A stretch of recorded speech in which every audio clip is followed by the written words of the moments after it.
Welcome to today's episode, where we delve into the complex and rapidly evolving situation in the Middle East, a region once again at the center of global attention due to escalating tensions between the United States and Iran.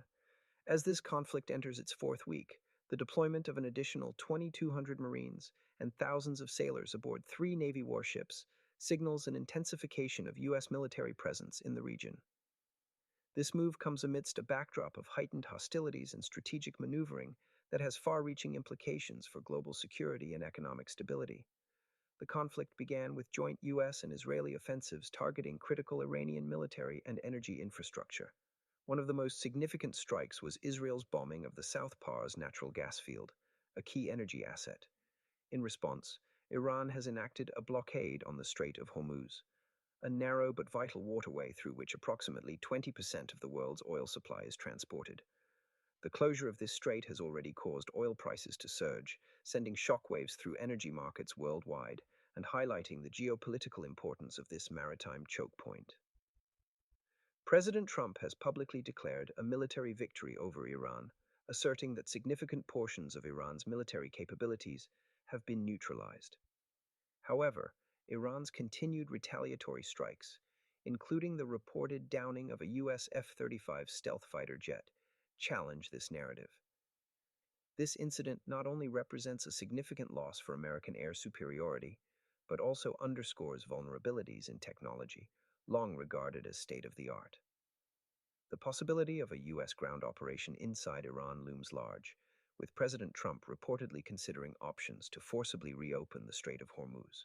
However, this potential escalation is complicated by NATO allies' reluctance to become directly involved, as Trump criticized them for their inaction and urged other major oil importers like China and Japan to take a more active role. The hesitation of NATO allies reflects an apparent fracture in Western unity, raising questions about the robustness of international alliances in times of crisis. Iran, under the leadership of a new and yet to appear supreme leader, continues to demonstrate resilience. Despite significant casualties and damage to its infrastructure, Iran's capacity to inflict retaliatory damage remains a concern.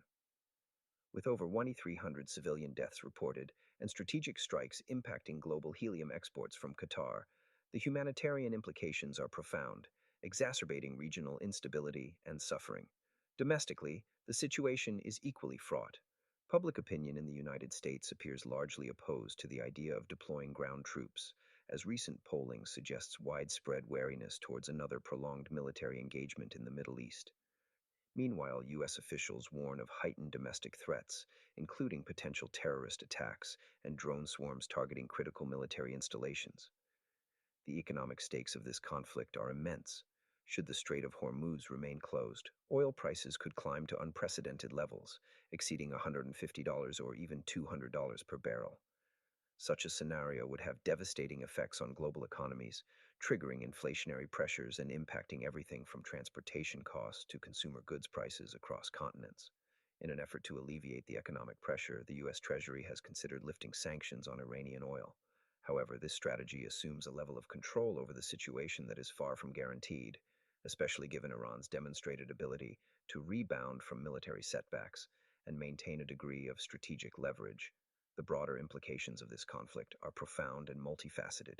A ground escalation could potentially draw in additional regional players, further destabilizing an already volatile region.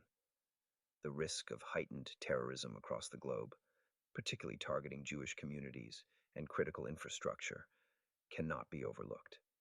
This conflict also underscores the ongoing humanitarian crisis, with countless civilians displaced and suffering due to the violence. As President Trump seeks a resolution to this conflict without conceding defeat, the situation remains precarious. The outcome of these tensions will likely reshape Middle Eastern power dynamics and global energy security for years to come. In a world where interconnectivity is the norm, the ripple effects of this conflict will be felt far beyond the immediate geographic confines. This episode has sought to provide a comprehensive analysis of the current situation, highlighting the multifaceted nature of this conflict and its implications for global security and economic stability. As the situation continues to unfold, it is imperative to remain informed and vigilant, understanding the complexities at play and the potential long-term consequences of decisions made today. Thank you for joining us, and we will continue to monitor these developments closely in future episodes.